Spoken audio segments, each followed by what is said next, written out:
नमस्कार दर्शक बंधु मु Pramod Kumar Behera Google express YouTube channel तरफ आपण मानू आउ एक नूतन अध्याय स्वागत और अभिनंदन जनाऊँगी।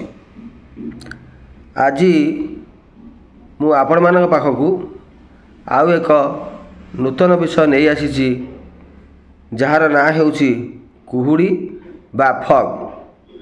आजिकाली कुहुड़ी सर्वदा देखा जाउछि, तेणु सेथिपाई मु चिंता कली ए कुहुड़ी संबंध रे किछिटा आपण मानक सामने उपस्थापन करिबी।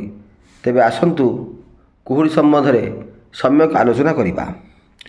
कुहुड़ी बा फग वायुमंडल रे जलीय बाष्पर एक परिवर्तित अवस्था। शीत दिन राति रे ताप विकिरण करी पृथ्वी ठंडा हेबा संगे संगे वायुर निम्न भाग ठंडा हो जाए एवं वायुर तापमात्रा शिशिरांक तलक खसी जाए। फल वायुरे थिबा जलीय बाष्प घन हो जाए एवं वायुरे थिबा धूलिकणा आदि को आश्रय करी सूक्ष्म जलकणा आकार रे भूपृष्ठरु अति अल्प उच्चतार वायुमंडल में भासी बुले। वायुमंडल में जलीय बाष्पर एक प्रकार परिवर्तित अवस्था को कुहुड़ी बा फग कहा जाए। कुहुड़ीर प्रकार भेद। कुहुड़ी साधारणतः दुई प्रकार। गोटी होची विकिरण कुहुड़ी, इंग्राजी रे रेडिएशन फग बोली कहती। आउ गोटी होची अभिवहन कुहुड़ी बा इंग्राजी रे एडवेक्शन फग बोली कहती। प्रथमे आसंतु विकिरण कुहुड़ी बा रेडिएशन कुहुड़ी संबंध में सम्यक आलोचना करिबा।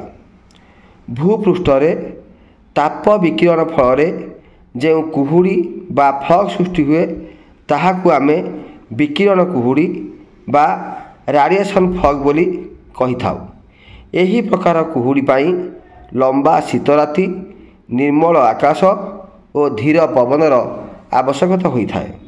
एबे आसंतु एडवेक्शन फग बा अभिवहन कुहुड़ी संबंध में सम्यक आलोचना करिबा। अभिवहन कुहुड़ी उष्म वायु और शीतल वायुर मिश्रण जगु होता है। उदाहरण स्वरूप जेउठारे समुद्र उष्म स्रोत और शीतल स्रोत मिलित हुअन्ति सेठारे एही प्रकार कुहुड़ी सृष्टि होता है। उत्तर आंटार्कटिक महासागर लाब्राडोर शीतल स्रोत और उपसागरीय उष्म स्रोतर मिलन स्थान में ए प्रकार कुहुड़ी देखा जाए।